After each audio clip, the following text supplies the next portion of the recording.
తెలంగాణ ప్రభుత్వం నిరుద్యోగులు మోసం చేస్తుందని 9 ఏళ్ల ఒక్క ఉద్యోగం కూడా ఇవ్వకుండా నిర్లక్ష్యం చేస్తుందని బీజేపీ నాయకురాలు విజయశాంతి ఫర్యారు. సంగారెడ్డిలోని నిరుద్యోగ బీజేపీ మార్చ్ వేదికగా ప్రభుత్వంపై ఆమె విమర్శలు కురిపించారు. నిరుద్యోగులను విద్యార్థులు కేసీఆర్ దోచుకున్నారని మండిపడ్డారు.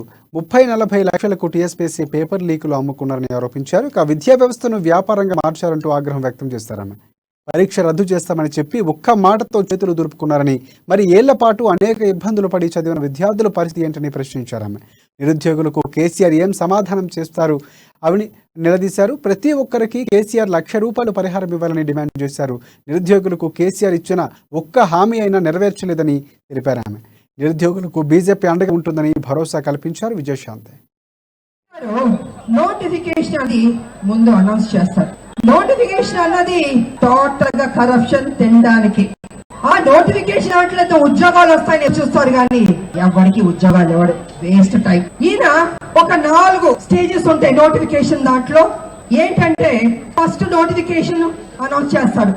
ఆ వెంటనే అనేక చోట్ల కోచింగ్ సెంటర్లు పుట్టగొడుగుల్లా పుట్టుకొస్తాయి. మరి దాంట్లో డబ్బు తినచ్చు, డబ్బు దోచుకోవచ్చు. సో దాంట్లో కేసీఆర్ ది దోపిడి రాబడి ఫస్ట్. రెండోది, గతంలో 2 లక్షల ఉద్యోగాలు ఉన్నాయన్నారు. కానీ ఇప్పుడు పరిస్థితి అంటే 60, 70, 80 వేల ఉద్యోగాలు, కొన్ని వేలు ఉద్యోగాలు మాత్రమే ఉన్నాయి. కానీ దానికి ఫీజులు వసూలు చేయడం దాంట్లో మాత్రం కేసీఆర్ గారి దిట్ట. అందులో కూడా దోపిడి రాబడి. ఇక మూడోది, పేపర్లు, క్వశ్చన్ పేపర్లు